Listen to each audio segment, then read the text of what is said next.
Hello, viewers, and welcome back to another episode of Startups Mind Unveiled. In the previous episode, we discussed why different founders are entering into the podcast business. We analyzed some of their podcasts, what the kind of content they are bringing, how it is impacting their businesses, and whatnot. But I have an interesting theory of my own. Let me know what you think about it. So, what I think is the kind of people who start their own startup and the kind of people who start a podcast are the same kind of people. These are very openness oriented people. These are very high on risk taking, and these are people with personalities where they want to disseminate their knowledge and they want to send their idea out, right? These are the kind of people I think who will be starting a startup and starting a podcast. Maybe that is why we're seeing overlap of this. What do you think about it?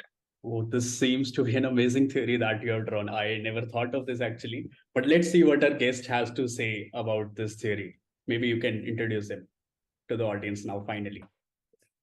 Okay. Oh, Is the yeah, reason yeah. why we started this podcast, is the Yeah, reason why we took this course even.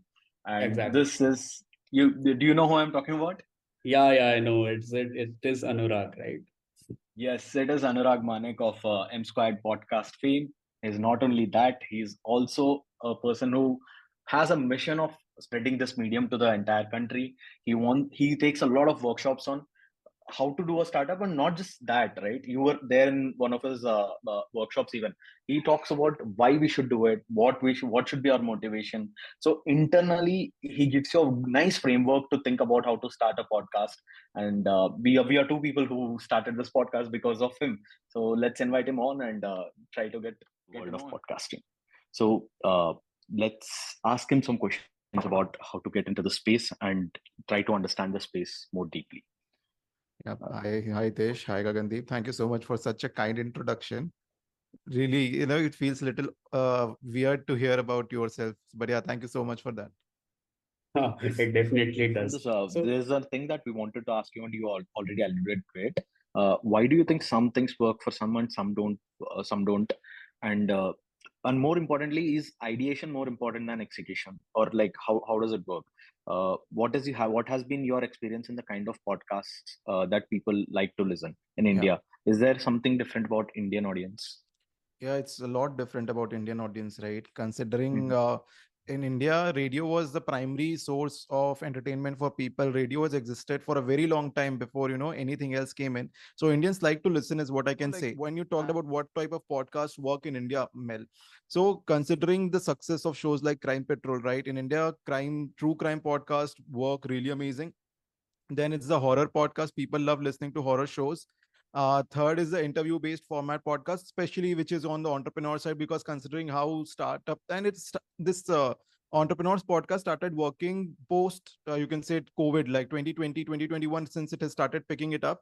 And that is majorly success of Shark Tank added onto it. Like it added what it was already going on. So interviews format podcast work better.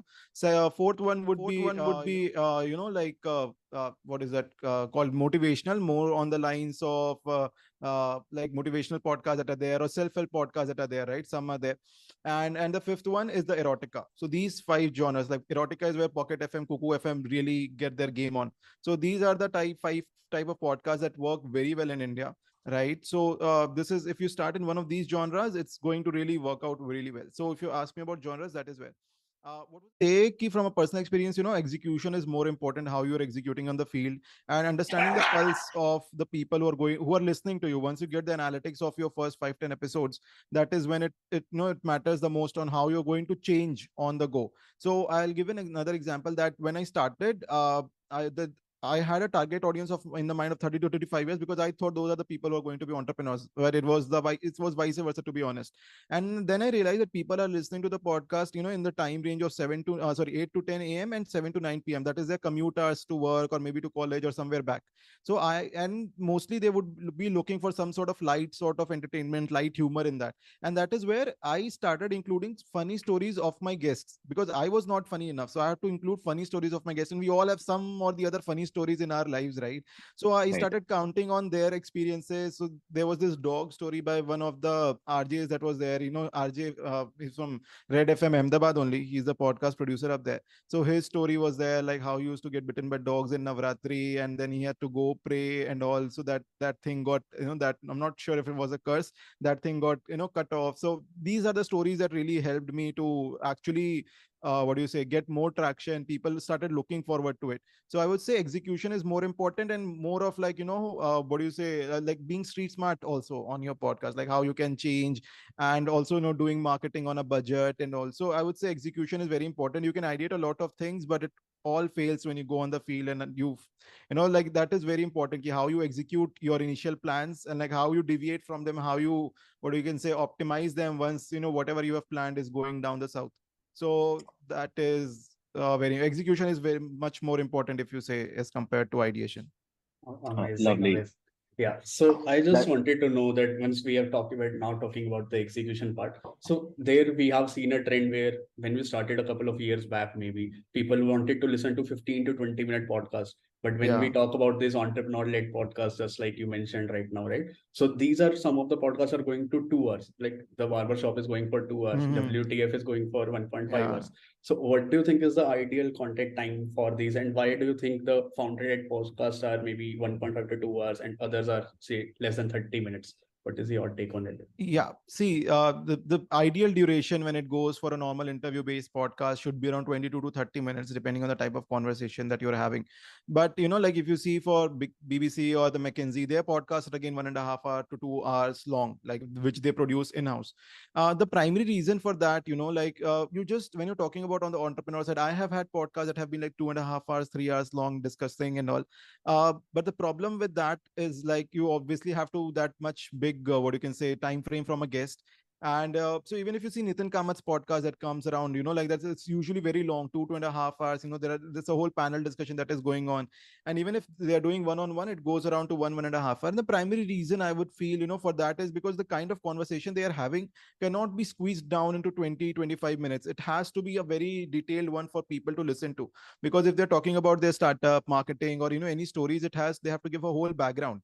And the another reason for doing a 2 hour long podcast, right, because you have to give one day and you get 2 hours worth long of content. Okay, that can be broken down into so many content pieces all down together. So from one large piece of content, you're actually getting 15 to 20 different content pieces, and that sorts you out for a month or so. So imagine if you have 4 podcasts you have done on 2-3 days for 2 2 hours, 8 hours, that gives you 40-50 content pieces. And then you can schedule, you will get 5 reels of each. And what do you say, you can break it down into YouTube episodes of 8 8 minutes, 8 to 10 minutes, right? You have now 10 content pieces that you can monetize also, if you are looking from that perspective. Though founders ke liye itna it won't matter much, but then if you see from a perspective that you're doing a content creation, you will have much more, you will have a larger content piece to break it down to, even if you see the Ranveer show, he has a separate channel called TRS Clips, and then again a separate channel called TRS Shorts. So there are 3 channels. One day he records and he has content for 3 different channels. So that is the primary reason when you record large content pieces. And there are, it also helps you establish your thought leadership in a particular domain, right? Because it shows that how much of a command you have. And say suppose if it's a B2B podcast, say if it is a Nitin Kamath, and I'm not sure if, just to give you an example, if it's a B2B podcast, your customers are businesses, right? So they will be interested in understanding how you think, what are your, how what you can say, structured your thinking process is. Because if you are looking for investments, they bet on the founder, right? So if they have a larger content piece, it gives them a wider view of who the person is, how well is he in conversation. Because no matter, like there are certain startups where if the, what you can say, the founder is good at conversations, it makes it easy for the investor to trust them more. Like it's all about communication in the end. Your product can be mediocre, but if you're able to sell it really properly, at least in the initial stages, you're going to get a lot of traction. And so that is the primary reason. It helps them establish their thought leadership. It attracts investors. It attracts your ideal customer also. So if you say, suppose if I give you an example of a McKinsey, if they have to attract some customer, what they will do, they will bring on 2 to 3 industry domain leaders from there. They will bring in them on their podcast, and then they will try to pitch them in an indirect way. So that is why businesses start their podcast, is because it's an easier way to pitch to your customers, right? If you directly pitch or go to for a sales pitch to your customer, they might not be that willing to be a part of you. But once you invite them on your podcast, they get exposure to your office. You can invite them on your office, show them your state of the art architecture, talk to them, make them think. So it really, what you can say, it breaks down the initial barrier or the wall you have, or like an acts as an icebreaker, and then you can talk about more. We are doing this, and it's in very indirect way, so you're hitting on their subconscious. So that way, these founder led podcasts, or podcasts which is done by businesses, that is why they are trying to go for a longer format of content rather than shorter format of content. That is the primary reason why you see why influencer based podcasts are of a smaller duration, whereas people who are doing it as business, or inviting guests and all that, that's why it goes for such a longer time. Hi Anurag. So we had this question already. So how, apart from the time duration, do you see any thematic differences between influencer led podcasts and business podcasts from founders? Do you Yeah. see any difference? Yeah. Difference in terms of content, or difference in terms of their approach, you're asking? Either one would Okay. work. Basically, any Yeah. themes. Yeah. So see, the themes primarily differ. So influencer-based podcast will have a higher entertainment factor, of course. When it comes to, as compared to a what do you say, entrepreneur-based podcast or a founder-based podcast. That is the primary difference. For influencer, it's more about monetizing their own content. How they can get better brand deals.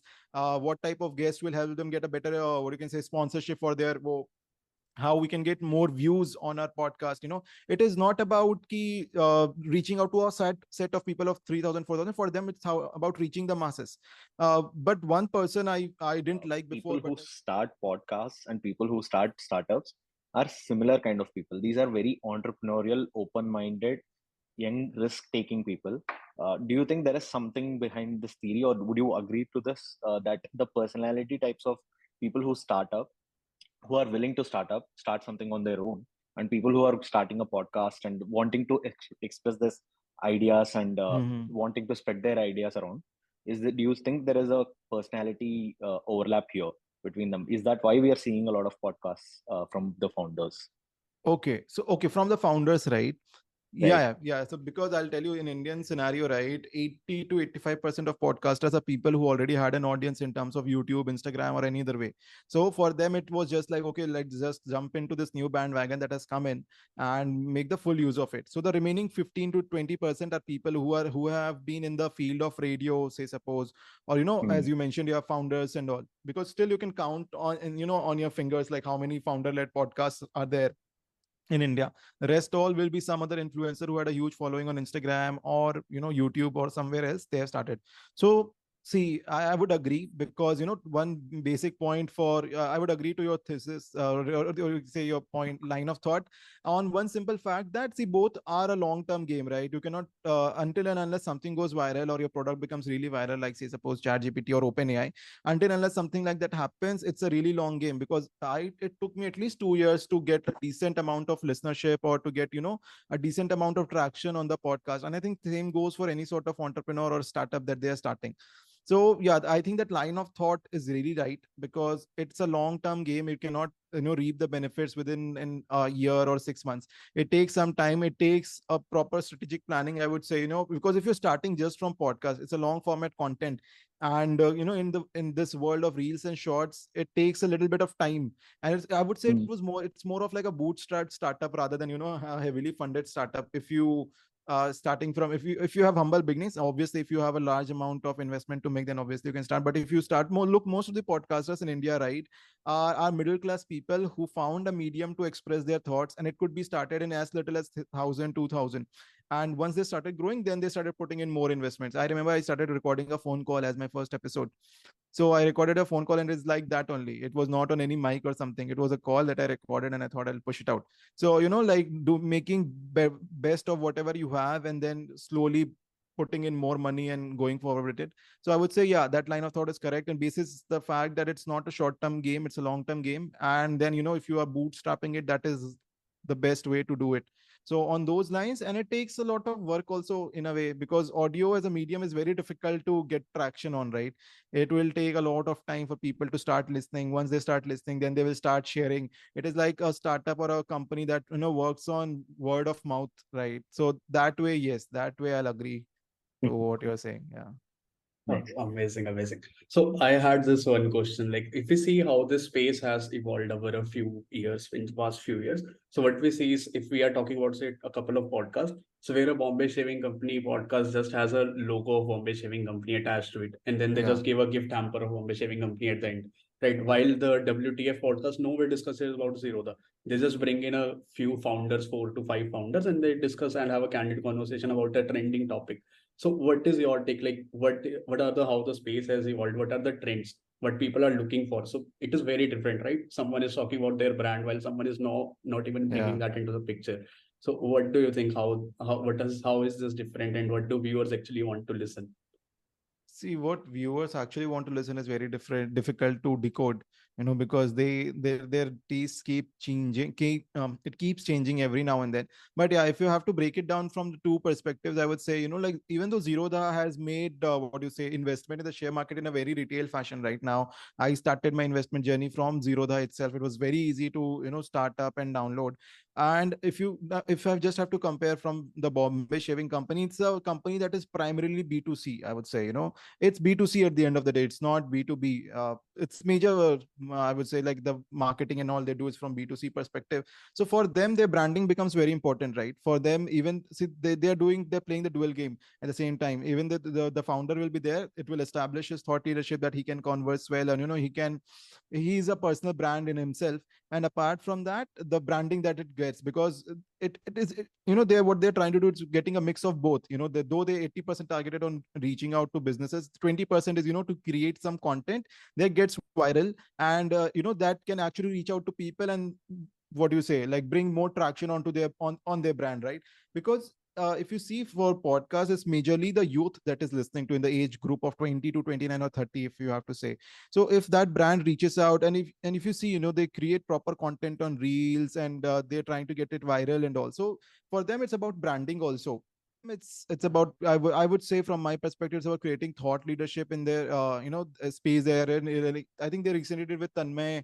Varun Maya was also there, like, so it is about, that the founder is literally, they're tapping, they just do not want to lose out on the fact that they do not have much information or knowledge about the future of AI. And also, that was a way of stamping authority, that even if something comes in trading, if you see, there are a lot of people who are saying we can implement AI in trading. Some scammy apps that come around, like, okay, we do AI based training, AI based trading and all. So, like, obviously that will not come into the mainstream anytime soon, but it is a way of establishing, okay, no, we are very focused. We understand what market trends are about. We are not losing out on it, and we are looking into the future. So, in a way, it establishes the fact that, Nitin Kamath is also focused. He's aware of the technologies that are going to come in. He understands them. And in case there's something comes in future, Zerodha is not going to lose out on it, because you literally attach both of them together, right? Nitin Kamath will be Zerodha, and Zerodha will be Nitin Kamath. So in a way, it establishes the fact that they're not losing out on what is going on in the current market. If AI is the future, then he is very well aware of it. And if he's not aware of it, he knows people in the market who are aware of it. So, he will bring some sort of expertise from the market. So that is the sort of confidence people will have in him when it comes to, something comes up in the future. And so that is, I think, the reason why they are, creating those sort of content about him, like, and it's not about, he's not that is not a channel he's trying to reach out to the retail investors. Right now, what will happen is, like, people will, like, who is this guy? He will talk about Zerodha at some point. People will listen to it and then go talk, watch about Zerodha. But because considering trading is something which people are still scared of in India, they would not directly start off from it. So maybe that is not his target market. He's trying to build awareness around trading, not Zerodha. So, so because the more people trade, because they will go out, search on Google, it will be Zero that pops on top. So I think his closest competitor is Grow. And it will Grow will not be the something that is going to pop up. It's going to be popping up Zero that. So he's trying to do that indirect. He's trying to, tap into the subconsciousness. Because I really like that episode. So I would definitely, if I was not on Zero that, I would have definitely reached out. I'll tell you also one example. My dad, as he's not that tech savvy, he appreciates that a person is there, in between of that, so that nothing happens much and all. So I think that is where if I sent him that episode and he was like, oh, he's the founder, he looks nice, and I think I can use Zero the Eye. It's, it builds trust when somebody shares that thought leadership. Whereas for Bombay Shaving Company or any other founder-led podcast, that might not be the case. For them, it might be about reaching to maximum people, because anybody can go and buy, any product of Bombay Shaving Company. It is not key. There is no entry to barrier apart from this key product. You're not losing anything apart from getting a bad product or something which might not work for you. So that is why they use branding, and that is why I feel, like in WTF, they will not do the branding of their particular, what do you say, whatever they're doing of their brand. Lovely, lovely. I think we got a lot of insights that we can take away from this conversation, especially about the thought leadership. That is something that we'll explore in detail in the Yeah. coming episodes. Thank you for joining us, Anurag.